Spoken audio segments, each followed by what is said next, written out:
Assalamualaikum warahmatullahi wabarakatuh.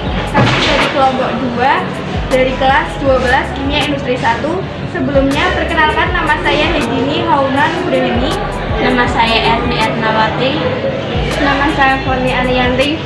Nama saya Fadila Nelatul Faizah. Nama saya Ida Akila Rahmawati. Nama saya Ibnu Yoda Doksono. Kami akan mempresentasikan cara pengambilan sampel sampai pembuatan larutan mapel proses industri kimia. Saya Erni Ernawati menjelaskan cara pengambilan sampel limbah cair dan air keran. Yang pertama, cara mengambil sampel air keran dengan menggunakan botol reagen yang telah disterilkan terlebih dahulu menggunakan pembakar spiritus. Lalu sterilkan keran menggunakan pembakar spiritus dan nyalakan keran hingga selama 1 menit. Terus tampung air keran menggunakan botol reagen hingga penuh. Sterilkan tutup botol reagen menggunakan pembakar spiritus, lalu kemudian tutup botol reagen. Yang kedua, cara mengambil sampel limbah cair menggunakan botol reagen yang telah disterilkan menggunakan pembakar spiritus. Kemudian ambil limbah yang paling dasar dan masukkan ke dalam botol reagen.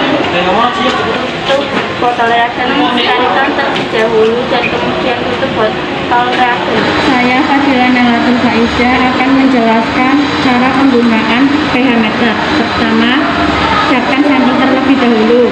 Yang kedua, siapkan alat pH. Ambil alat pH,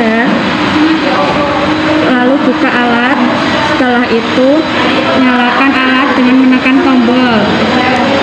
Setelah ditekan, masukkan alat ke dalam sampel.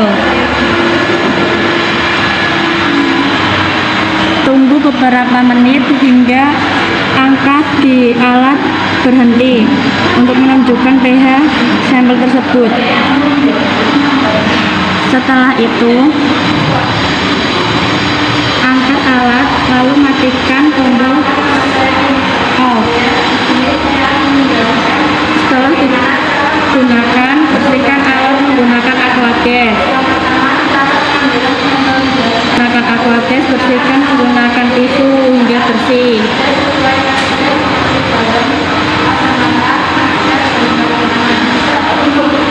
Setelah itu, tutup alat menggunakan tutupnya. Masukkan alat di kardus dan simpan dengan baik. Sekian dari saya, semoga bermanfaat.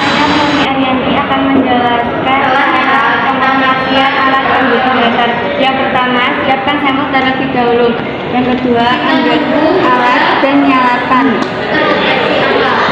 Setelah itu, masukkan alat ke dalam sampel. Tunggu hingga alat menunjukkan konduktivitas. Setelah alat menunjukkan angka konduktivitas, angkat alat, matikan, kemudian bersihkan menggunakan aqua gas. Setelah alat sudah dibersihkan, bersihkan dengan tisu, kemudian simpan alat dengan baik. Saya Hedini Hauna Nugraheni akan menjelaskan cara mengoperasikan alat turbidimeter. Yang pertama, siapkan alat turbidimeter terlebih dahulu. Kemudian, siapkan sampel limbah yang akan kita ukur menggunakan alat turbidimeter. Masukkan sampel limbah ke dalam botol sampel. Kemudian, botol sampel dimasukkan ke dalam alat turbidimeter.